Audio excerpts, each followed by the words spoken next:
tuvieron como preocupación temas comunes, ya sea el tema del desarrollo capitalista, el fenómeno religioso, cómo cambiaban las sociedades de un tipo a otra.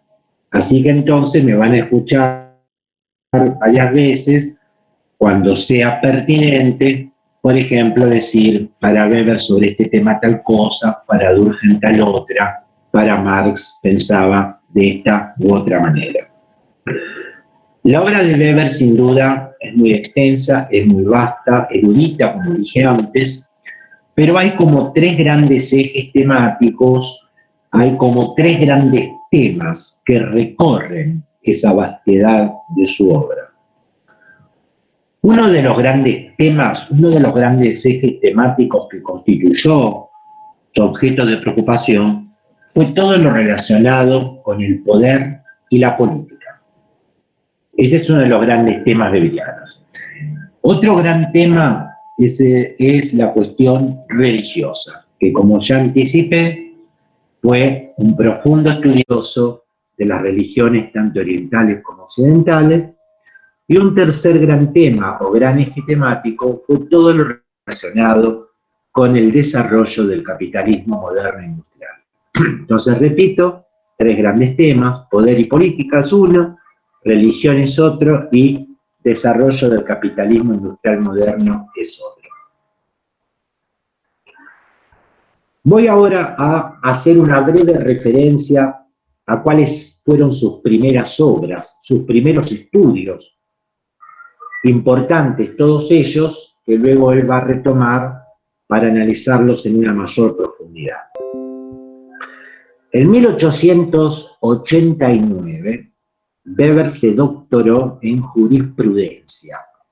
Alcanzó su doctorado en jurisprudencia presentando una tesis doctoral que trató sobre la regulación de la empresa comercial en la Edad Media, principalmente en las ciudades italianas de Génova y Pisa. Repito, 1889, tesis doctoral que trata sobre la regulación de la empresa comercial en las ciudades italianas de Génova y Pisa, que por entonces eran dos ciudades puertos muy importantes en todo lo referido al comercio marítimo. En 1891 se va a dedicar a estudiar la antigüedad romana, la Roma antigua, la Roma clásica antigua.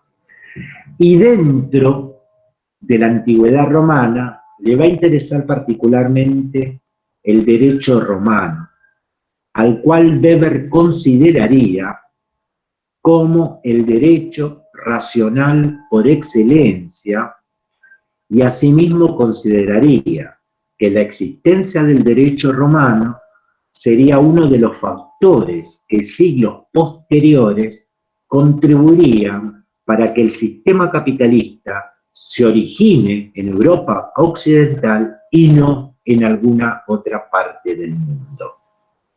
También de la Roma antigua va a estudiar la evolución de la tenencia de la tierra entre los romanos, como también el expansionismo romano. Recordemos que el Imperio Romano había extendido sus dominios muy ampliamente por el mundo. Teníamos el Imperio Romano de Oriente, con la capital en Constantinopla, que ya habíamos mencionado en una clase anterior, y el Imperio Romano de Occidente con su capital en Roma. Y otra cuestión que le interesará estudiar a Weber de esa Roma será su sistema económico monetario, ya que Roma prácticamente fue la primera civilización humana en utilizar la moneda como medio de intercambio comercial. Otro estudio entre sus primeros data de 1892, cuando realizó un estudio sobre la situación del campesinado en Alemania. Weber, que dicho sea de paso, tenía un exaltado nacionalismo y patriotismo, y si en algo quería contribuir con su Alemania natal era a que ésta lograra un gran desarrollo industrial, consideraba que Alemania económicamente estaba dividida en dos grandes regiones. dos grandes regiones separadas por el río Elba, que se escribe con B larga. Al este del río Elba, según él, se encontraba la parte atrasada, una región que estaba dominada por los Junkers, que se escribe Junkers, con J y con J de kilo.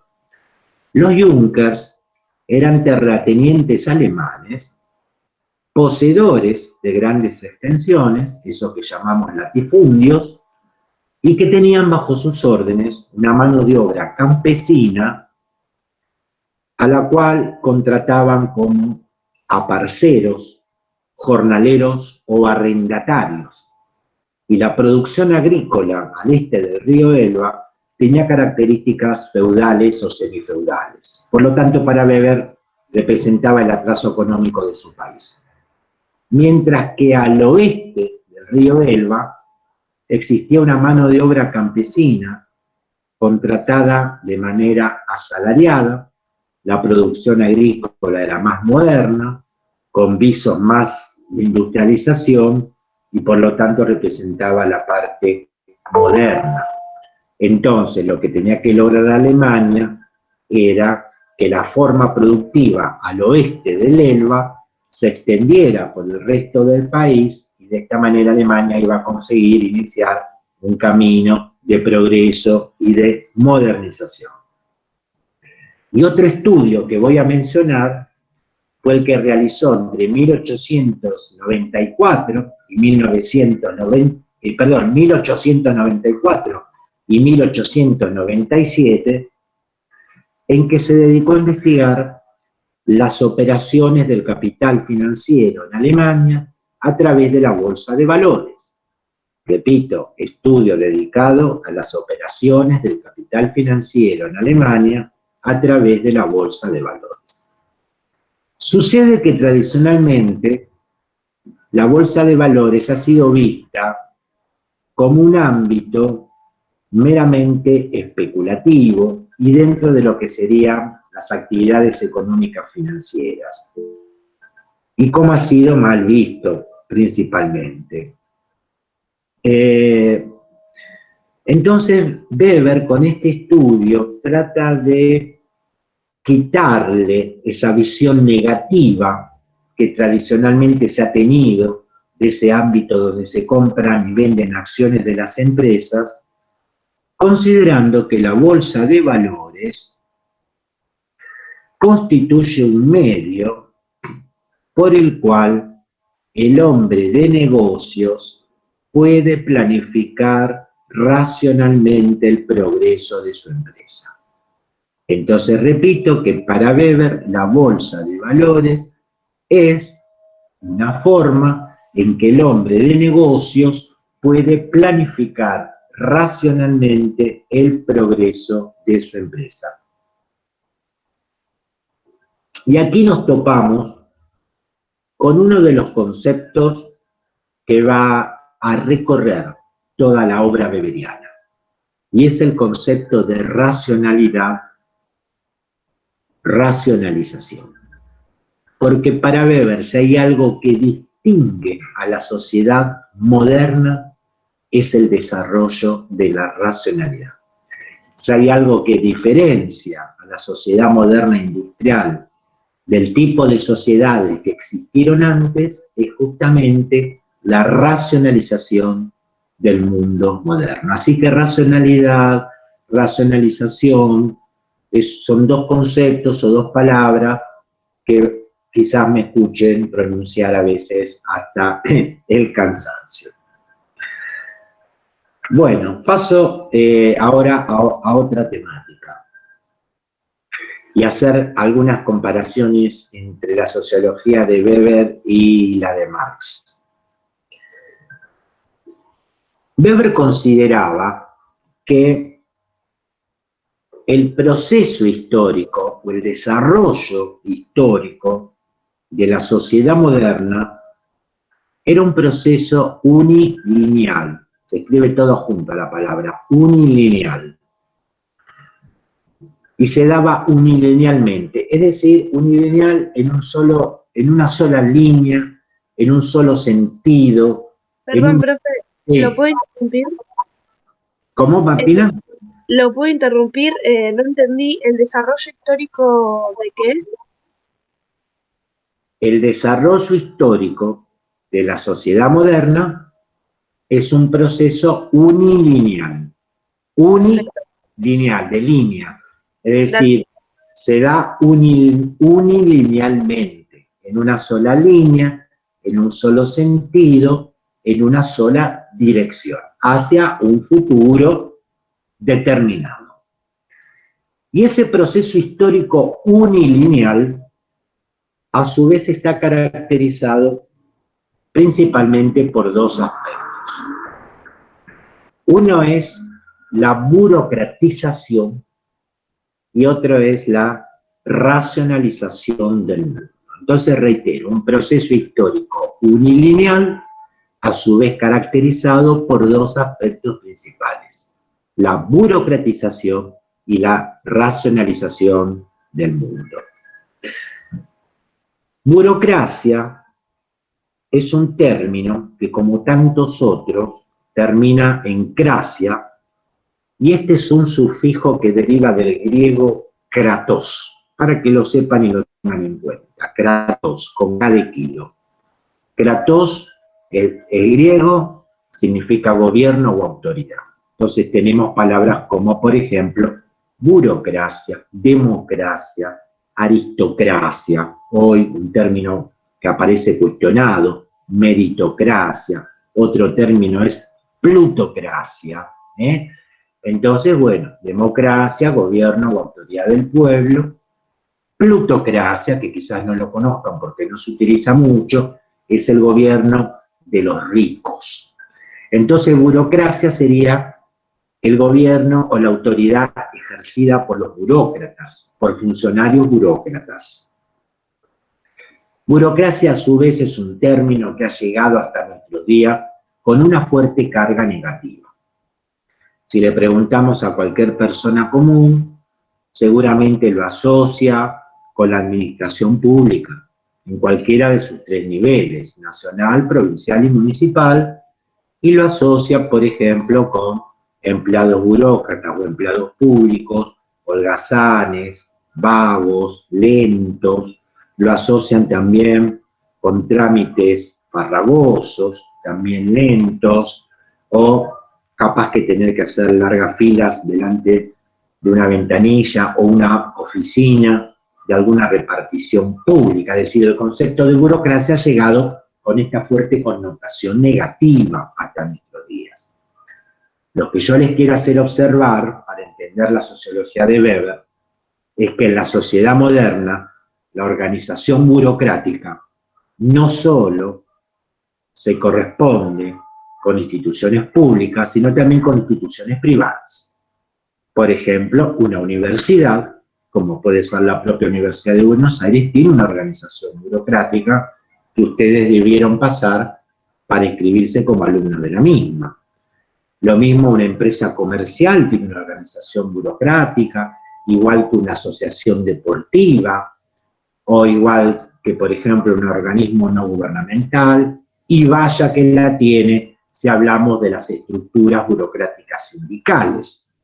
Es decir, que la sociedad moderna está organizada burocráticamente en distintos escaños de la sociedad o en distintos niveles de la sociedad. No solamente la administración pública tiene una organización burocrática. Más allá de cuán eficiente o no puede ser una institución u otra con su propia organización burocrática. Max Weber veía a la burocracia y a la organización burocrática como un aspecto positivo de la sociedad moderna. Consideraba que la sociedad moderna, organizada burocráticamente, iba a redundar en un funcionamiento más eficiente o más eficaz. Así que él no le daba para nada este lado o este costado negativo que nosotros solemos adjudicarle al término burocracia. Pero, sin embargo, nos prevenía de que tanto la burocratización como la racionalización del mundo moderno eran procesos que tenían que ser controlados, que había que evitar que estos procesos se exacerbaran o salieran de su cauce, por decirlo así, porque ponía a la humanidad en el riesgo de marchar hacia lo que él llamaba la noche polar de la historia o la jaula de hierro. Este concepto jaula de hierro es un término que aparece muy asociado y se ha hecho bastante famoso para identificar el pensamiento weberiano. Son simbolismos, son metáforas simbólicas.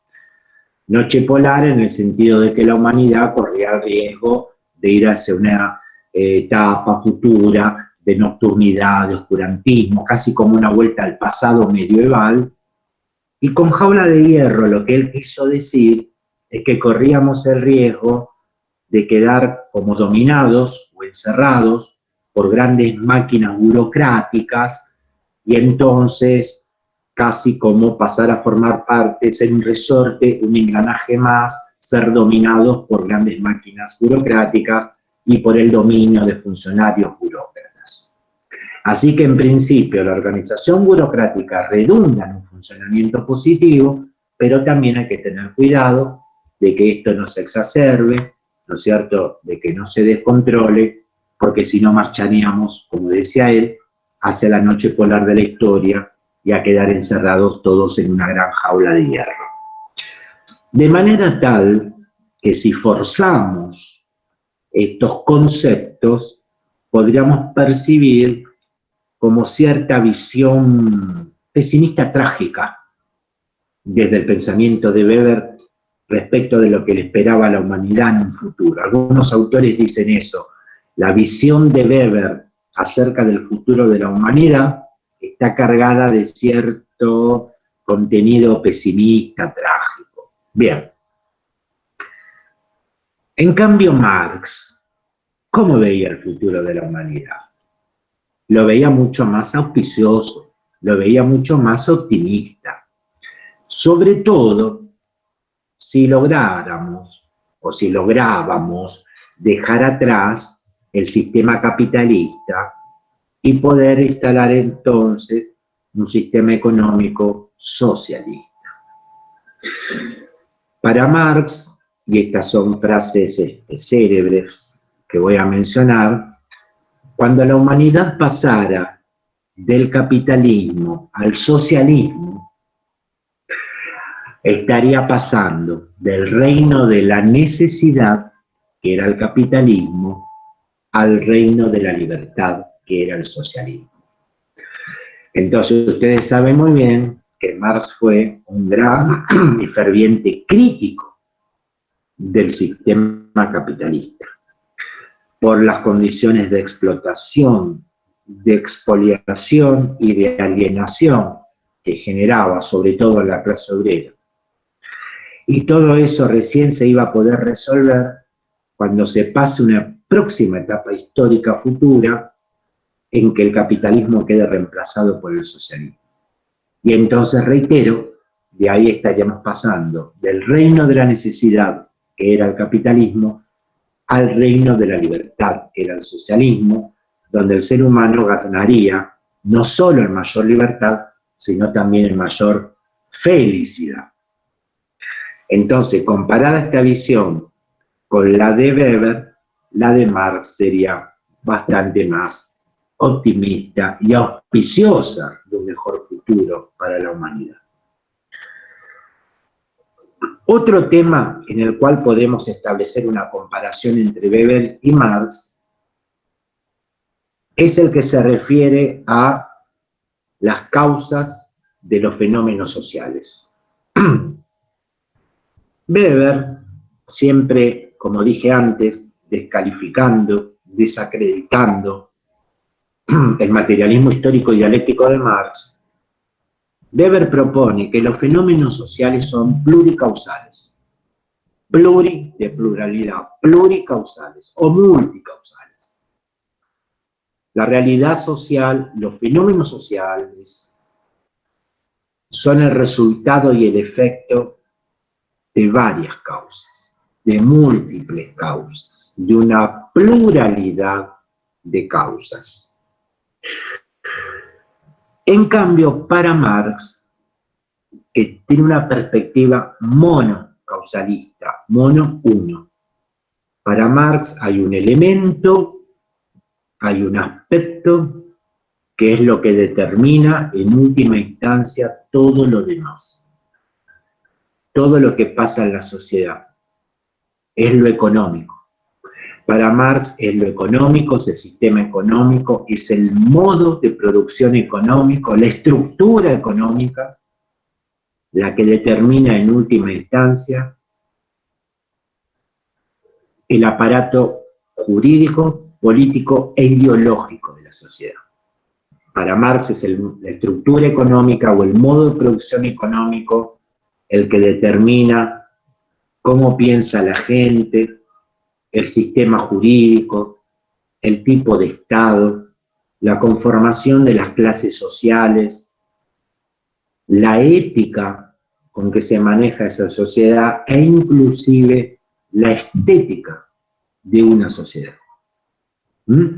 Entonces, en una sociedad donde el modo de producción es capitalista y por lo tanto está en manos de la propiedad privada de los burgueses, esa sociedad será burguesa en todo su conjunto. El derecho será burgués, el Estado burgués, la filosofía burguesa, el pensamiento de la gente predominante va a ser burgués, la educación va a transmitir valores burgueses, la ética va a ser burguesa y la estética también va a ser burguesa. Por este fuerte determinismo que existe de lo económico sobre el funcionamiento de la sociedad. Y eso es en parte el pensamiento materialista histórico de Marx. Para resumir esto, entonces, la metodología de análisis weberiano es pluricausalista y la de Marx es monocausalista. Y además se le agrega otra cuestión a Weber. Weber, además de hacer análisis a nivel macro sociológico, macropolítico, macroeconómico, también se interesó mucho por la perspectiva microsocial. Se interesó mucho por el individuo y sus motivaciones. Por eso también la metodología weberiana se la conoce como individualismo metodológico. Digamos, qué motivaciones, qué motivos, qué causas llevan a que los individuos en sociedad actúen de determinada manera, actúen socialmente de determinada manera. Bien, paso a otra cuestión ahora. En la época de Weber aún existía cierta controversia o cierto debate entre las ciencias naturales y las que por entonces se llamaban ciencias del espíritu. Estas ciencias del espíritu luego serían las ciencias sociales, ciencias humanas o humanísticas. Esta suerte de debate o controversia no estaba relacionado tanto con el objeto de estudio de cada una, eso estaba bien precisado, estaba bien especificado cuál era el objeto de estudio de las ciencias naturales y cuál era el objeto de estudio de las ciencias del espíritu sociales y humanísticas. En todo caso, la controversia o debate era el método de estudio, es decir, si las ciencias sociales o del espíritu, como se llamaba, debía adoptar el mismo método de las ciencias naturales. Bueno, un inglés llamado Wilhelm Dilthey, que se escribe Dilthey, el apellido, con TH e Y. TH e Y. Wilhelm Dilthey, que vivió entre 1833 y 1911. Sería uno de los primeros en tratar de establecer la diferencia entre ciencias naturales y ciencias del espíritu.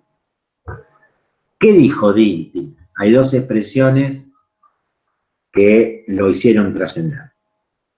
Dilthey diría: la naturaleza se explica.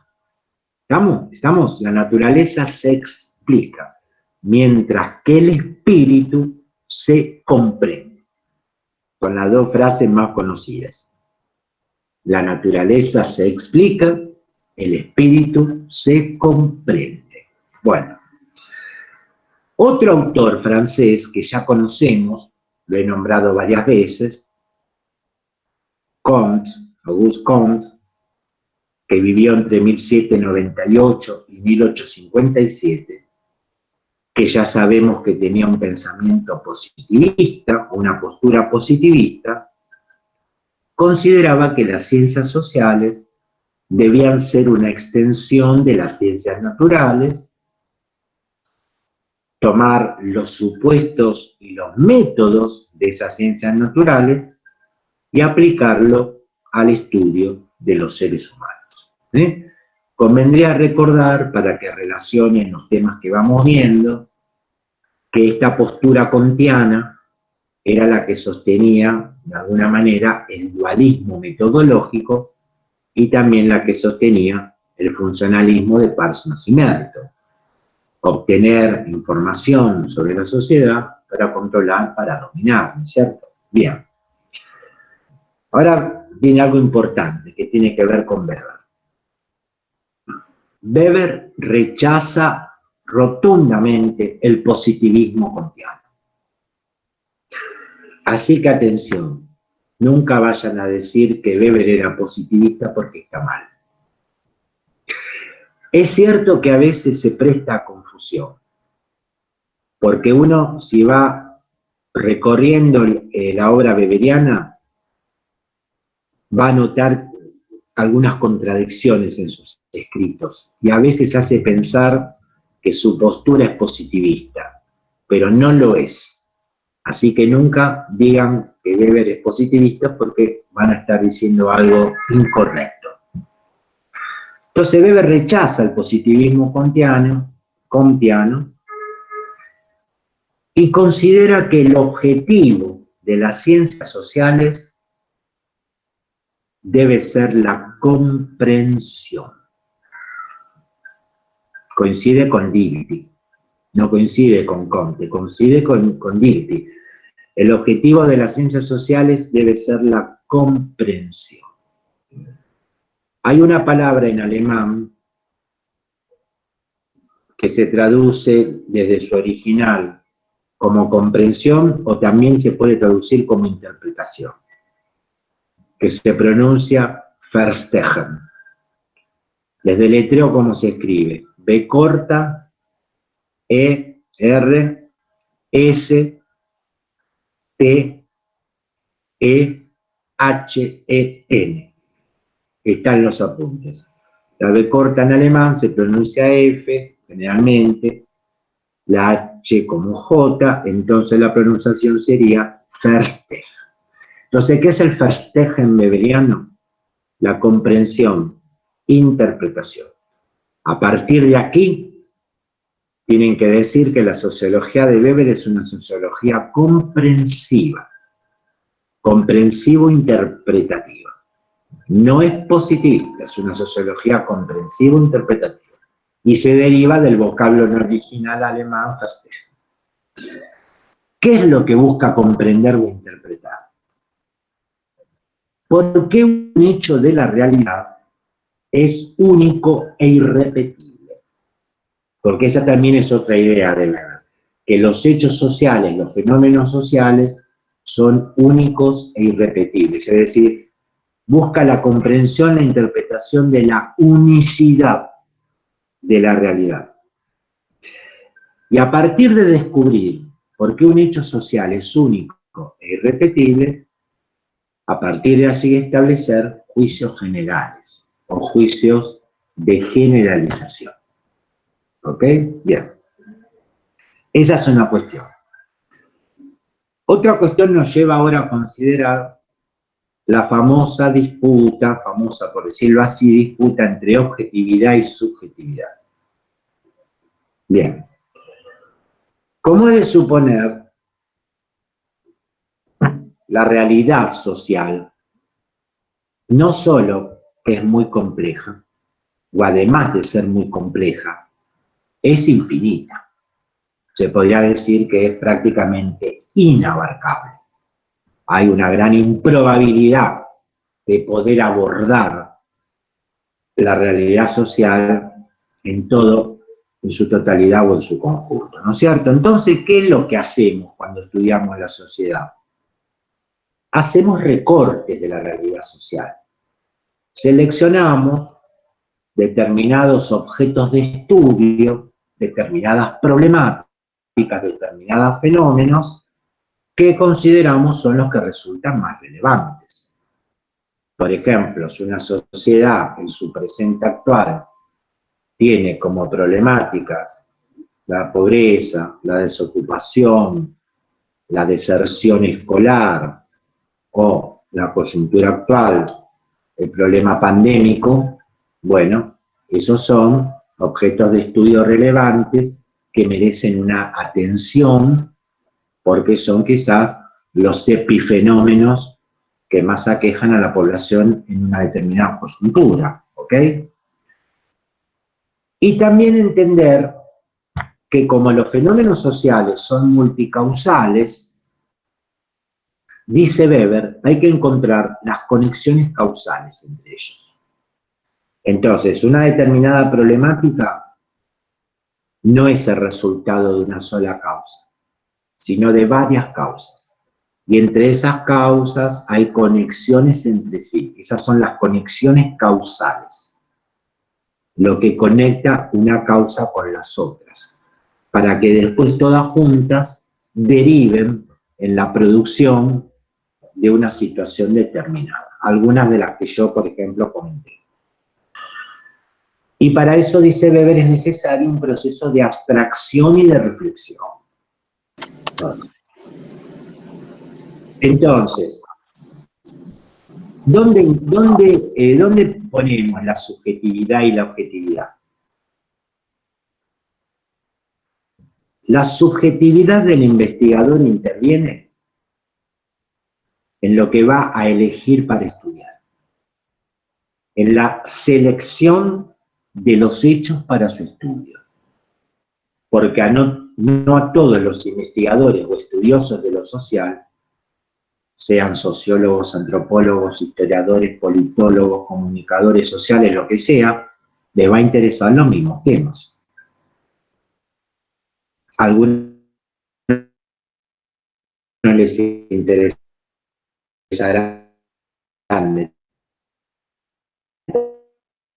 determinadas problemáticas y a otros les interesarán otras, donde vamos a estudiar. Y eso responde al interés y a la motivación de cada uno.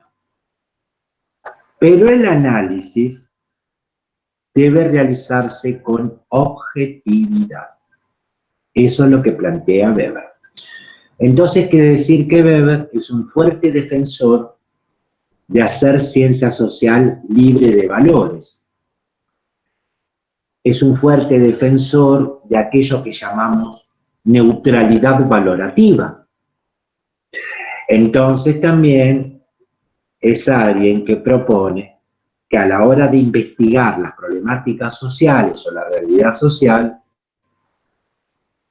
dejemos a un lado los juicios valorativos.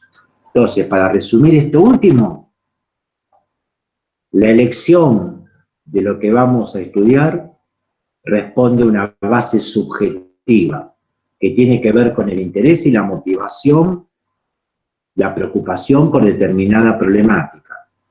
Eso lo hacemos a nuestra elección. Pero el análisis de lo que vamos a estudiar tiene que ser objetivo, tiene que ser libre de valores, sin juicio valorativo, con neutralidad valorativa, porque si no, según Weber, los resultados a que lleguemos no van a tener validez científica. Otra cuestión que está también relacionada con esto y que tiene que ver con los distintos juicios que se hacen a la hora de investigar es la diferencia entre los juicios de hecho y los juicios de valor, que también nos lleva a diferenciar entre la actividad del científico y la actividad del político, que Weber tanto se encarga de distinguir cuál es la actividad científica, cómo es la actividad científica respecto de la actividad política. Weber parte de considerar que las ciencias sociales nacieron preocupadas por dos cuestiones principales. Una, por resolver problemas prácticos. Una preocupación por la cual nacen las ciencias sociales es resolver de la manera más práctica posible determinados problemas que presentan las sociedades.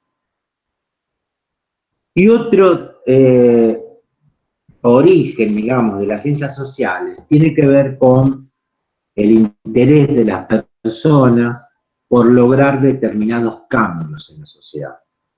Entonces, resolver de una manera práctica los problemas y por el otro lado también tratar de implementar algunos cambios que se desean se produzcan en la sociedad. Por eso es importante que los juicios que realicen estas disciplinas, todas las que abarcan el campo de las sociales, sean juicios objetivos y que permitan diferenciar entonces aquellos que son juicios científicos de los juicios de valor, que no serían juicios objetivos. Entonces, ¿cuáles son los juicios objetivos? Los juicios científicos. Los juicios de valor no son juicios objetivos. ¿Cuál es la diferencia entre el científico y el político? El científico desarrolla una actividad disciplinada, dice él. El científico desarrolla una actividad disciplinada, con una perspectiva abierta que le permite aceptar los resultados de la investigación, cualquiera sean. Y el tipo de juicios que realiza el científico son juicios analíticos, fácticos o de hecho. Repito, los juicios científicos son juicios analíticos, fácticos o de hecho acerca de lo que es. Acerca de lo que es. Mientras que el político es activo y práctico y busca transformar el mundo según determinados valores. Por eso el político realiza juicios normativos o de valor. Juicios normativos o de valor acerca de lo deseable. Profesor, acerca de lo... Sí, perdón, termino. Acerca de lo deseable, de lo que debe ser. Sí, Nicolás. entonces, en cuanto al juicio político, que resulta ser activo y práctico, siempre va a estar direccionado por el interés del autor o de la persona que hace el análisis. Sí, en pos de transformar algo. Sí, sí. En pos de lograr un cambio o transformar quizás la sociedad de acuerdo a determinados valores. Entonces, como el político, mediante su acción práctica, busca, a través de una política determinada, cambiar algo en la sociedad, a través de determinados valores, los juicios que emite el político son juicios normativos o de valor acerca de lo deseable, acerca de aquello que debe ser. Entonces, el científico hace juicios acerca de lo que es fáctico, de hecho, analítico, objetivo. El político hace juicios de valor acerca de lo deseable o de lo que debe ser o cómo debería ser. Bueno, y hay otra cuestión también que está relacionada con esto, que tiene que ver con la ética. No sé si ustedes recuerdan o saben lo que se denomina el imperativo categórico kantiano, de Kant, con K de kilo. Immanuel Kant, filósofo alemán del siglo XIX, planteaba la posibilidad de establecer una ética universal, válida en todo tiempo y lugar. Imperativo es lo mismo que imposición. Tú debes ser bueno o buena. Tú debes ser bueno. Ese es el imperativo categórico kantiano, casi como una imposición. Una ética universal que según Kant era posible de establecerse en todo tiempo y lugar. Weber rechaza esto. Weber rechaza la posibilidad de establecer una ética universal. ¿Y por qué, según él, no se puede establecer una ética universal? Porque no existe un ideal único, bueno o malo. No hay un ideal que por sí mismo sea bueno o malo, sino que eso depende del contexto, como también de los medios y los fines para lograrlo. Entonces no hay una ética universal según Weber, no hay un ideal que por sí mismo sea bueno o malo, depende del contexto, depende de los medios y también depende de los fines que se quieran alcanzar. Llevando esto al terreno político, Weber va a clasificar dos tipos de ética. Una a la que llama ética de responsabilidad. Un tipo de ética es la ética de responsabilidad. En la ética de responsabilidad se calculan racionalmente los medios y fines para alcanzar un objetivo. ¿Qué sería entonces un político que aplica una ética de responsabilidad? Bueno, el que quiere alcanzar determinado objetivo, determinados fines, y calcula racionalmente los medios para llegar a eso. Y el otro tipo de ética es la que Weber llama ética de fines últimos, ética de, separado, fines últimos, que en algunos textos aparece como ética de convicción. En la ética de fines últimos se persigue un ideal sin tener en cuenta el cálculo racional de los medios. Repito, se persigue un ideal sin tener en cuenta el cálculo racional de los medios. Y para Weber, esta es la ética política que aplica el socialismo, del cual él está tan en contra. Para Weber, esta ética política del socialismo es una que busca o buscaría, entre comillas, fines buenos, pero que puede estar ligada a medios moralmente dudosos o peligrosos. Y el socialismo justifica esos medios para alcanzar un supuesto objetivo éticamente bueno. Es la famosa frase, el fin justifica los medios, que muchas veces se le asigna al padre de la ciencia política, el italiano Nicolás Maquiavelo, que habría expresado en su obra más conocida, El Príncipe, que dicho sea de paso, no sé si lo sabían, El Príncipe de Maquiavelo era el libro favorito de Napoleón Bonaparte.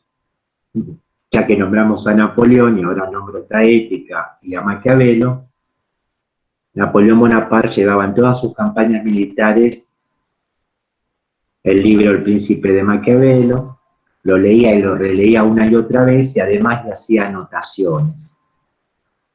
Y justamente la versión que se comercializa es la edición que tiene el texto original de Maquiavelo y las anotaciones al pie de Bonaparte. Y que dicho sea de paso, no está escrito en ningún lado. Esa frase, el fin justifica los medios, pero como que se daría a entender según los estudiosos de esta temática. Bueno, muy bien. Ahora voy a pasar a otra cuestión que también va a ser susceptible de una comparación entre Weber y Marx, que tiene que ver con dos tipos de sociedades y cómo se produce el cambio de una sociedad a otra. Para Weber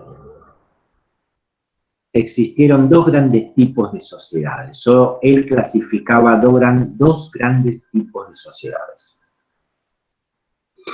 Unas eran las sociedades premodernas, preindustriales o tradicionales. Premodernas, preindustriales o tradicionales,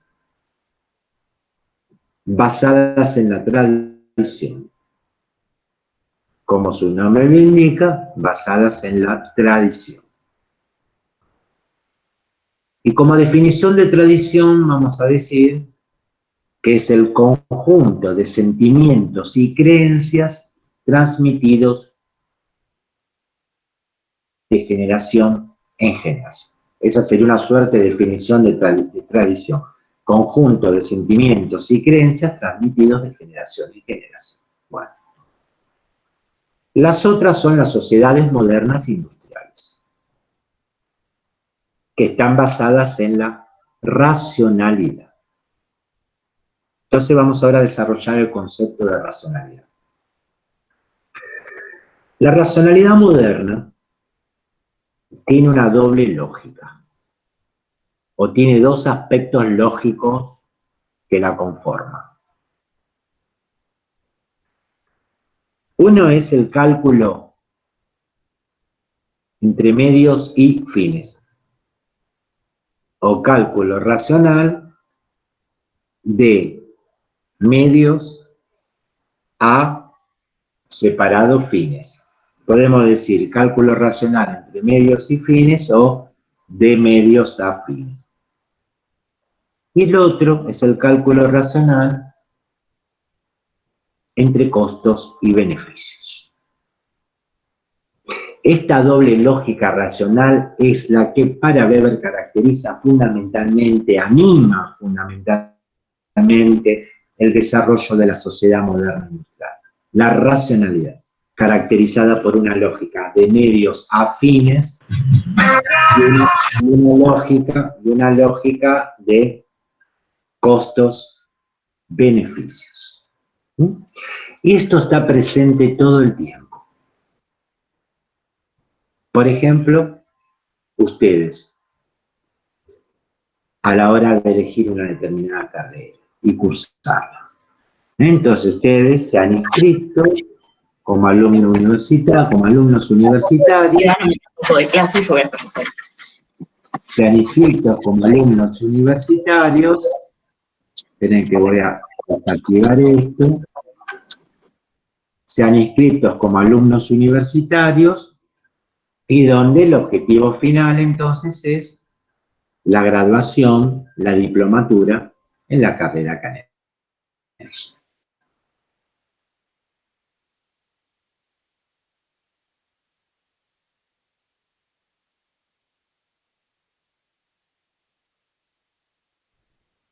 Ese es el fin. ¿Y qué son los medios? Son de otro tipo que les planteen en cada materia. Y a su vez, digamos, desde el cálculo racional, costos-beneficios, Un primer beneficio será la graduación, luego posiblemente algún tipo de rédito económico con el ejercicio profesional, y los costos tendrán que ser de todo tipo, no solo económicos, también ciertos sacrificios, esfuerzo, renunciamiento a algunas cuestiones. Entonces, la lógica racional moderna está presente en todo. A la hora de un estudio, a la hora de buscar un trabajo, o hasta inclusive a la hora de buscar o encontrar una pareja.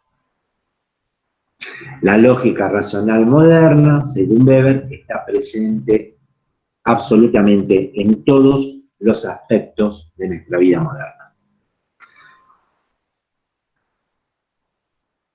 ¿Y cómo llegamos a esta racionalidad moderna?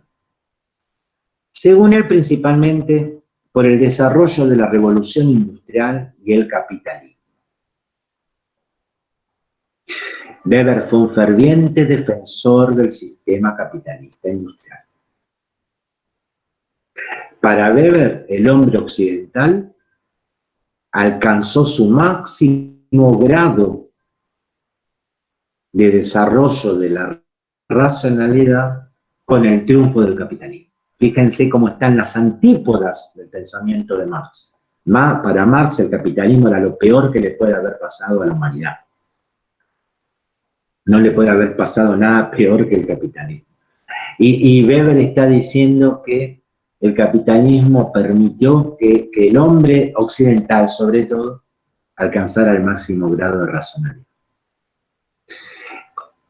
Entonces, para Weber, la racionalidad moderna es el resultado del desarrollo de la revolución industrial y del capitalismo.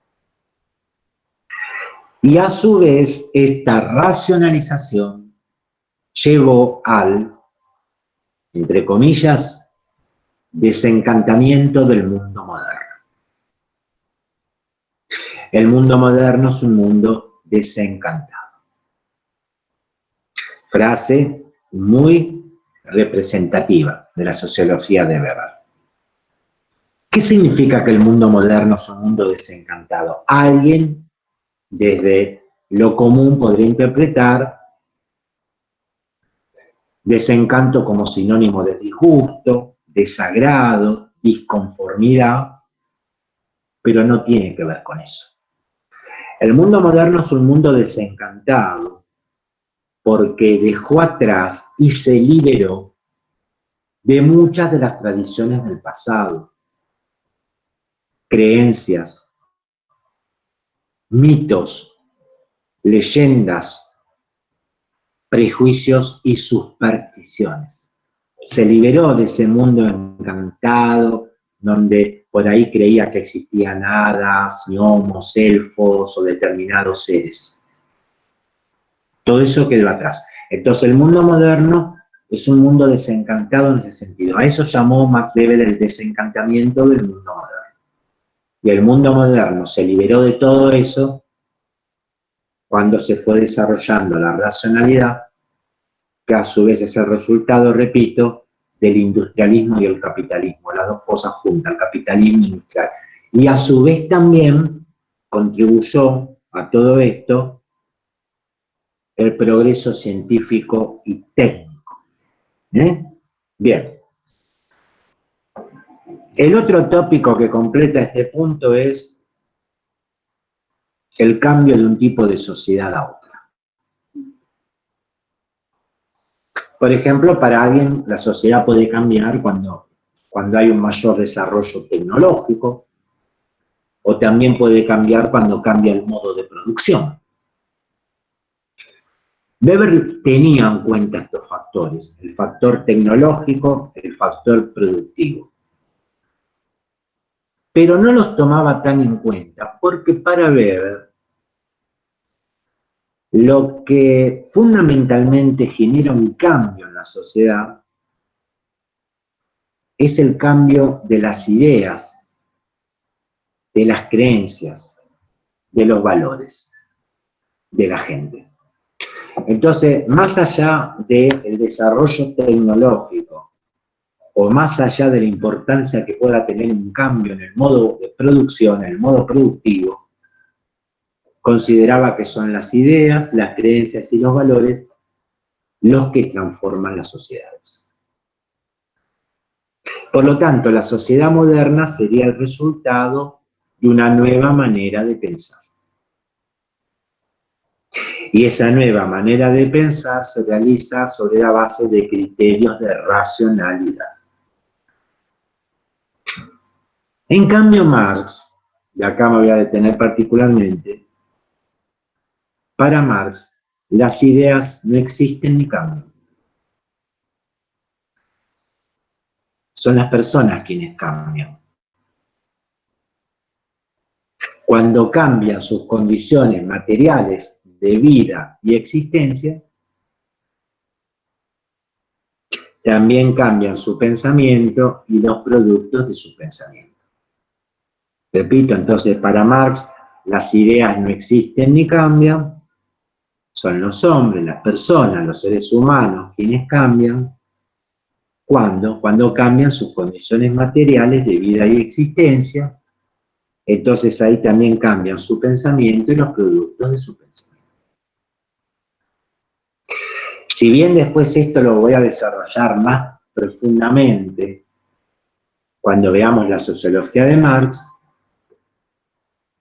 hay una frase que resume y representa este concepto. Y es la que dice: no es la conciencia del hombre la que determina su ser social, sino que es su existencia la que determina su conciencia. No es la conciencia del hombre la que determina su ser social, sino que es su existencia la que determina su conciencia. Presten atención, por ejemplo, para que le encuentren a esto. Hay gente que juega con el micrófono en vez de atender mi clase y después vienen los resultados mal y bueno. Bueno, bien. Voy a otra cuestión ahora.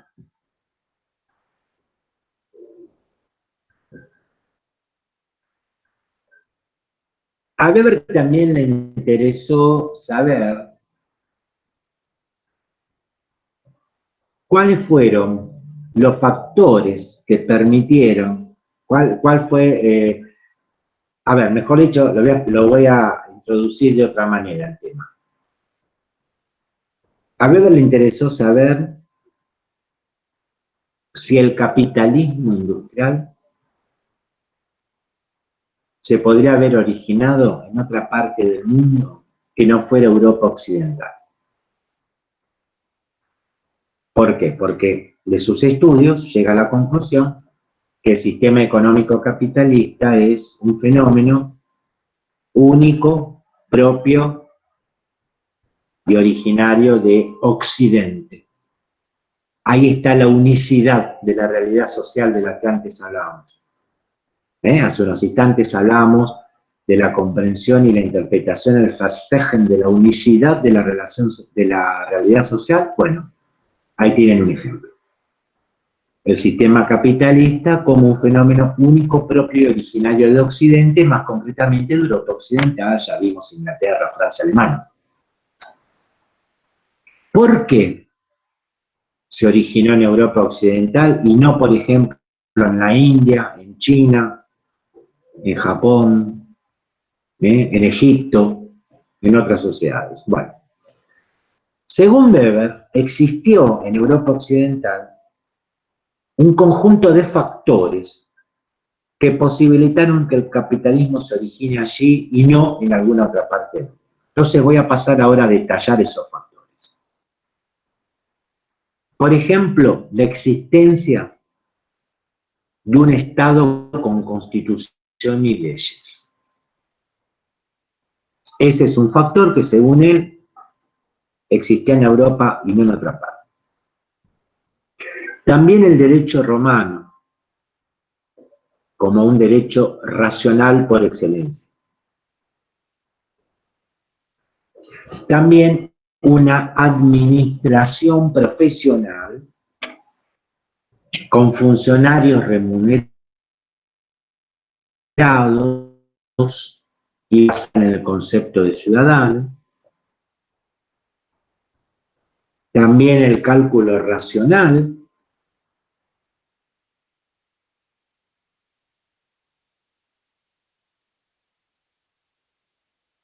De desarrollo de una contabilidad racional del capital. Otro factor fue la existencia de una clase de asalariados formalmente libres. Otro factor fue el intercambio económico en el mercado, sin monopolios estamentales, o sea, los estamentos, como vimos con la Revolución Francesa, sobre la producción y el consumo. Otro fue el uso de tecnología racional. Y otro factor, la separación entre la economía doméstica y la empresa productiva. Entonces, todos estos aspectos y factores que enumeré recién, para que no se pierda en lo que estamos viendo, son factores y aspectos que, según Weber, existieron en Europa Occidental y que permitieron que el sistema capitalista se origine en esa parte del mundo y no en otro lugar del mundo. ¿Sí? Profe. Sí. Una pregunta. ¿Cuál fue la separación entre economía doméstica y qué más? Empresa productiva. ¿Y qué, perdón? Se me cortó justo el audio. La empresa productiva. Gracias. Bueno, bien. Voy a abordar ahora una de las temáticas más conocidas.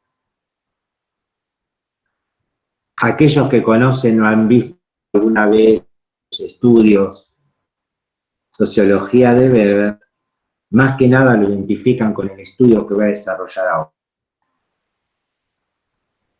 Un estudio que le interesó saber si entre los factores que mencionamos también viene un factor religioso. Y el libro donde llevó adelante esta investigación tiene como título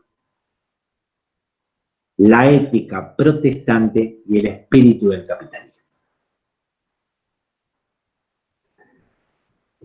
Este es un estudio que él publicó en forma de 2 largos artículos en 1904 y 1905.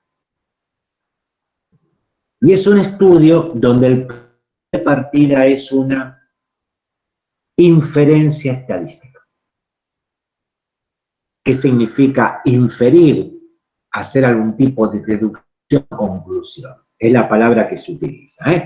Cuando uno aborda un cuadro estadístico, se encuentra con una serie de números en términos absolutos o porcentuales, y a partir de esos números empieza a inferir reflexiones, conclusiones, deducciones. Bueno.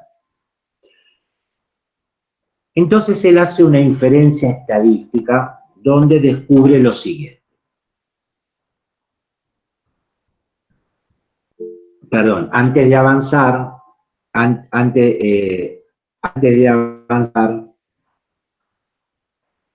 quizás noten que voy a hablar más del factor religioso. Entonces ustedes se van a estar preguntando, ¿dónde está la parte económica acá? Bueno, tienen que tener la suficiente paciencia para primero entender el desarrollo religioso y después vamos a hacer la unión y la conexión entre la variable religiosa y la variable económica.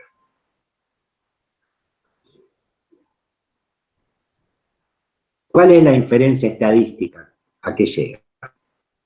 Descubre que en la Europa moderna, aquellas personas en la Europa moderna, aquellas personas que con el mayor porcentaje de capital en relación con la población total,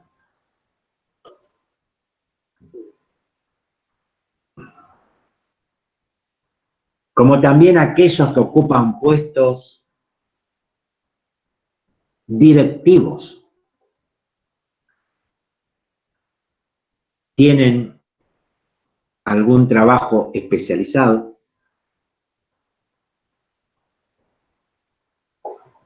como también las personas mejor preparadas técnica y comercialmente en las empresas modernas.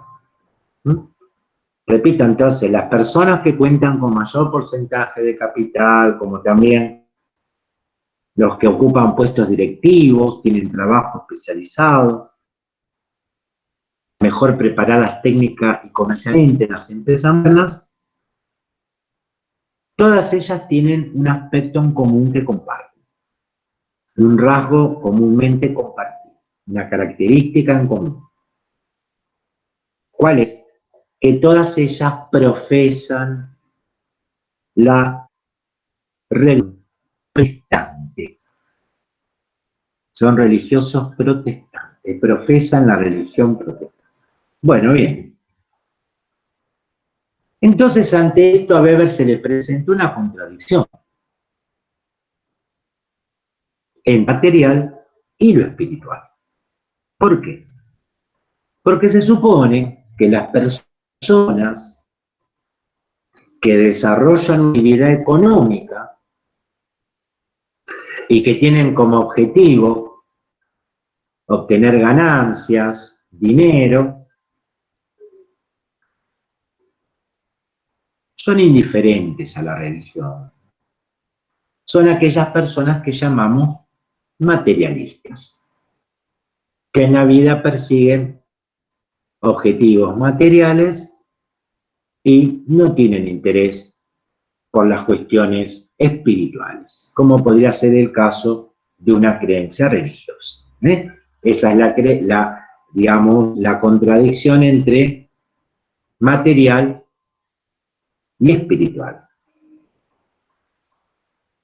Entonces Weber comienza a estudiar más profundamente la religión protestante e incluso va comparando con la religión católica. Y ahí va a descubrir los... Por ejemplo, descubre que la ética religiosa protestante es mucho más reguladora de la que la religión católica. Disculpe, ¿puede repetir la última parte? Se cortó el audio. Ajá, eso. Sí, me están reclamando, ya vi ahí el chat. Son los problemas de conectividad que a veces la señal se debilita, frente a lo cual yo nada puedo hacer, porque no manejo la señal del proveedor de internet que tengo. Entonces voy a repetir esto último. Dije que ante esta contradicción, en principio resuelta, entre materialismo y espiritualidad, o entre lo material y lo espiritual, Weber va a un análisis más profundo de la religión protestante, comparándola con la religión católica, y entonces va a descubrir lo siguiente: que la ética religiosa protestante es mucho más reguladora de la conducta de sus fieles que la religión católica. En la religión protestante, el factor religioso está presente en todos los ámbitos de la vida del creyente. Entonces, el verdadero fiel creyente protestante cumple con los preceptos religiosos en todos los ámbitos de su vida, aún en los más mínimos actos de su vida cotidiana.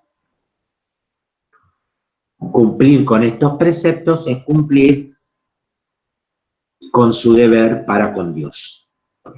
Y ahí entonces Weber construye un concepto que es el concepto de profesión-vocación. Profesión, intermedio, vocación. Si quieren lo entrecomillan para destacarlo. El creyente protestante, al desempeñar su respectiva profesión, ocupación, oficio,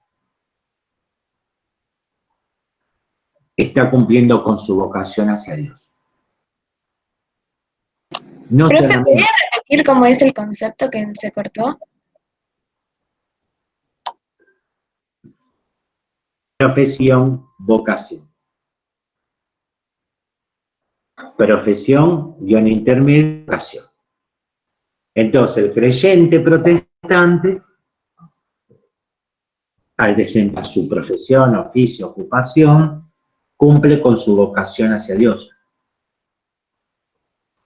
Pero tiene que cumplir también con su vocación y el deber que tiene hacia con Dios, cumpliendo los preceptos divinos, obviamente, si es un verdadero fiel creyente, en todos los órdenes de su vida, hasta en los más mínimos actos cotidianos de su vida. Bueno, la religión protestante, por entonces, tenía varias ramas, que las voy a nombrar, para después tomar particularmente una.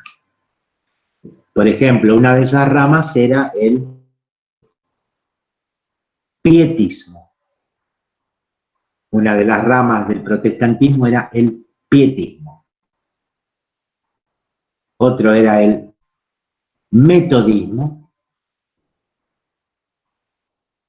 Otro era el baptismo, B larga AP, baptismo, los baptistas. Y otra rama era el calvinismo, con B corta. ¿Se acuerdan que yo les había nombrado al líder religioso de la Reforma Protestante, Juan Calvino, que dicho sea de paso vivió entre 1509 y 1564,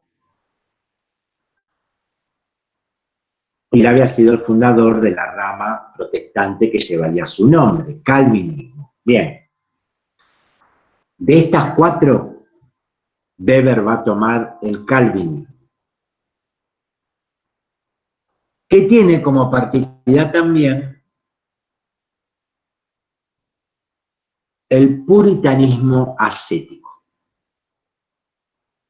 La religión protestante calvinista también se caracteriza por ser una religión puritana y ascética. Y según él entonces, lo digo con todos los nombres, el protestantismo calvinista, puritano, ascético, ASC, ascético, ASCE, fue el que más contribuyó a la formación de lo que él denominó el espíritu capitalista moderno. Bueno, el calvinismo tiene tres principios básicos. Uno es que el universo ha sido creado para aumentar la gloria de Dios.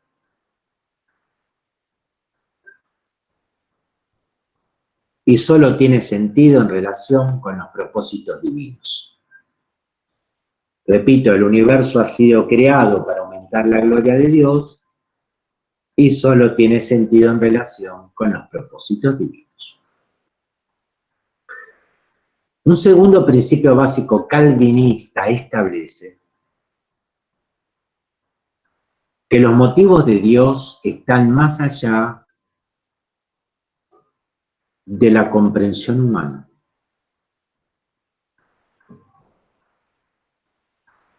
Y un tercer principio es la creencia en la predestinación. La creencia en la predestinación, por la cual solo un reducido número de personas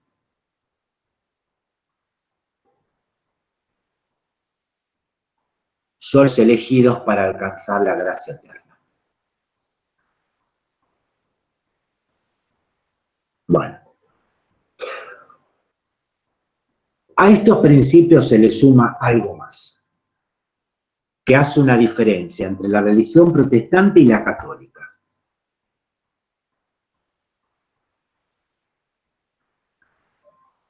En la religión católica existe un sacramento, que es el séptimo sacramento cristiano, que se llama extrema unción. Se escribe todo, extrema unción. La extrema unción es un acto de confesión, generalmente solicitado por moribundos o gente que por ahí es portadora de una enfermedad terminal y que sabe que el fin de sus días está próximo.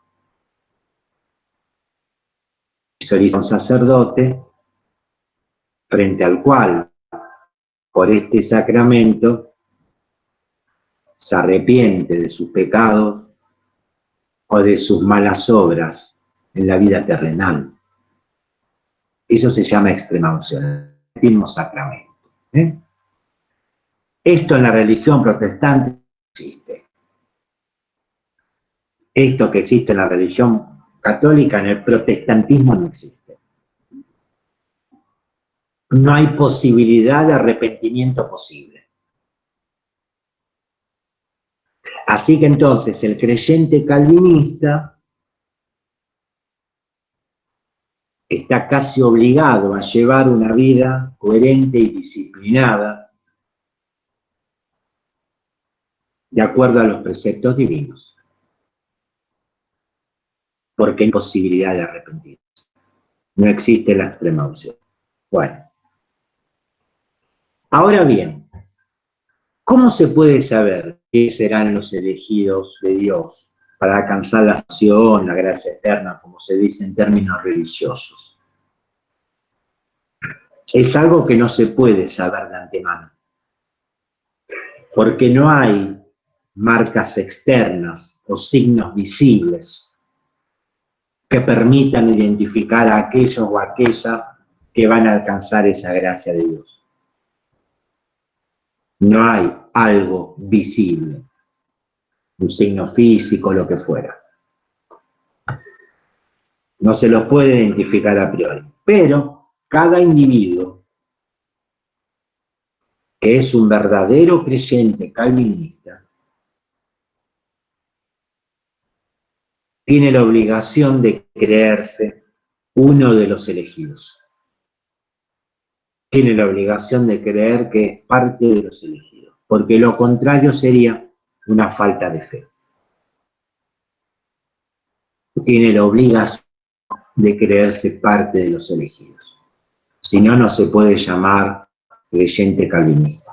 No es un fiel creyente calvinista, demuestra una falta de fe. En todo caso, si Dios tiene dudas de quiénes deben ser los elegidos, se le debe demostrar a Dios que alguien merece ser parte de ellos. ¿Y cómo se le demuestra a Dios eso para despejarle sus dudas? Y acá viene el asunto. Por un lado, mediante la realización de obras buenas, entre ellas, ¿cómo se agrada a Dios y se le despeja dudas? Mediante la realización de, entre comillas, obras buenas. Y por otro lado, también entrecomillando para destacar, mediante una intensa actividad en el mundo. Mediante una intensa actividad en el mundo.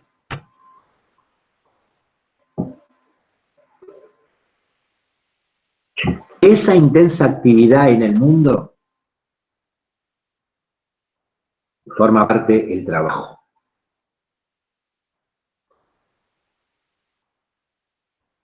Que el protestante calvinista debe tomar al trabajo como un deber, realizarlo con disciplina, con eficiencia, de manera infatigable, para obtener el máximo rendimiento productivo. Y todo ello orientado a la ganancia legítima de dinero y el éxito económico como logro último.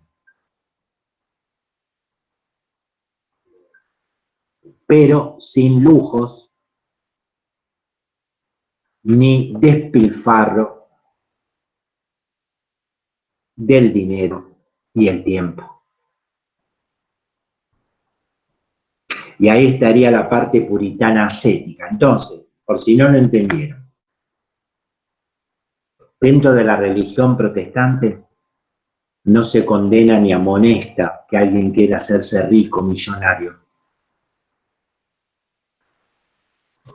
Desarrolla una actividad económica, por ejemplo, empresarial, para obtener ganancias y dinero, siempre que sea una forma legítima, decente, honesta. En cambio, quizás en la religión católica no está demasiado bien visto que persigas esos fines materiales. En la religión protestante no hay ningún problema que tengas objetivos materialistas en vida. Perfectamente compatible con la actividad religiosa. Pero eso sí, nada de llevar una vida lujosa, ostentosa, o despilfarrar el dinero. Por ejemplo, en el juego, o en algún tipo de vicios, entre comillas. Eso llevar una vida puritana, ascética. Cumplir con los deberes para con Dios, llevar una vida coherente, disciplinada, lejos de todo exceso de despilfarro, tanto de dinero como de tiempo. Time is money. El tiempo es dinero. Típico frase, ¿no es cierto? Bueno, entonces, ¿cómo articulamos ahora lo religioso? Habiendo hecho todo este desarrollo, ¿cómo articulamos lo religioso con lo económico?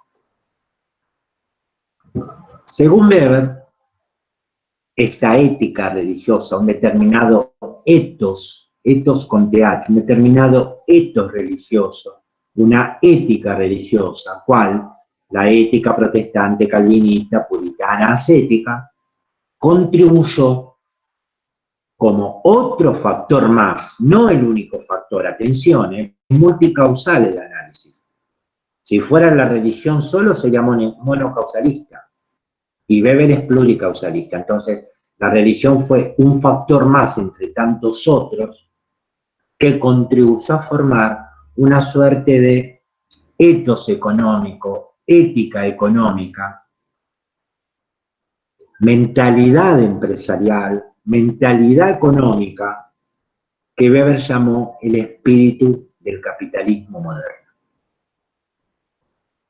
Entonces, ¿qué necesita el sistema capitalista para desarrollarse, para crecer económicamente? Gente como esa, gente que tome el trabajo como un deber, como una obligación, con abnegación, con vocación, con devoción, que se proponga ser disciplinado, eficiente, productivo, infatigable. Y eso es lo que tienen los países anglosajones. No es que yo lo afirme, pero los voy a dejar reflexionando en lo siguiente. Esta tesis de Weber, que dicho sea de paso ha sido muy criticada, nos deja esa reflexión.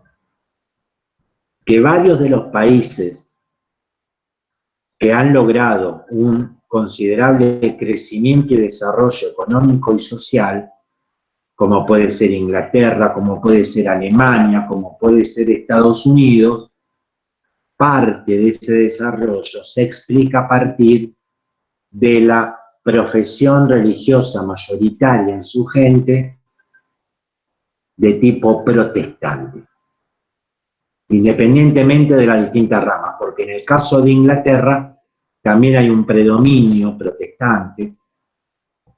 Ahí tenemos las famosas peleas que dejaron miles de muertos, por ejemplo, en Irlanda, entre católicos, protestantes. Pero bueno, fuera de eso, en Inglaterra la mayoría es protestante, dentro de una variante particular que la fundó Enrique VIII, que se llama anglicanismo. Pero fuera de las distintas variantes y corrientes, el tronco común es la religión protestante, y entonces esos países son países desarrollados que han crecido económica y socialmente, y tecnológicamente y técnicamente por este espíritu de laboriosidad que les infunde su ética religiosa. En cambio nosotros, Argentina y el resto de los países de América Latina, que fuimos evangelizados por la religión católica, donde querer ganar plata está mal visto, el mérito está mal visto, hay quienes nos quieren convencer que el mérito es malo, somos atrasados, subdesarrollados, y siempre vamos a la saga de los demás, porque justamente hay un predominio de la fe católica que no nos hace ser tan industriosos y laboriosos como, por ejemplo, los anglosajones. Y este espíritu que Weber descubrió es de alguna manera el mismo que aquí se fomentaba. Porque si queremos trasladar esto a nuestra propia idiosincrasia, en tiempos de sancionar nuestra Constitución Nacional, lean el artículo 25 que dice: el gobierno federal promoverá la inmigración europea.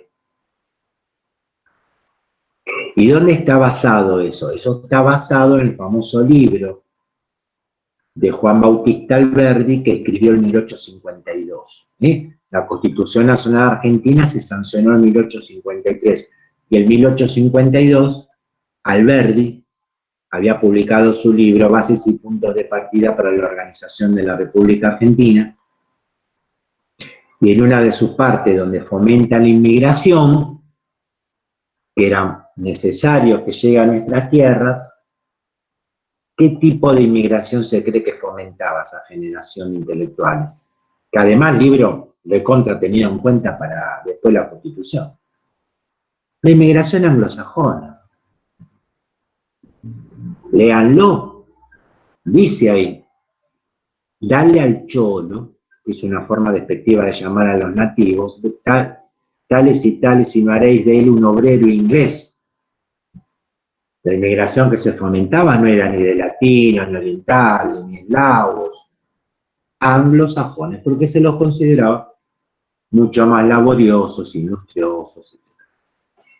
O sea, les traigo un paralelo de lo que pensaba Max Weber y de cierta influencia que tuvo aquí, más allá si lo hubieran leído o no, en el sentido de que hay pueblos que son mucho más trabajadores, industriosos, laboriosos, y no se quejan tanto de algunas situaciones como pueden ser otros pueblos. ¿Quieren hacer algún comentario, alguna pregunta o algo? Porque yo con este tema voy a dejar el encuentro de hoy acá. Y entonces, bueno, les agradezco la atención y nos estaremos viendo la próxima, que será la clase del sábado, donde voy a seguir desarrollando la sociología de Weber. Muchas gracias y nos vemos la próxima. Hasta luego. Hasta luego, profe. Chao, profe, hasta luego. Gracias. Chao, profe. Chao.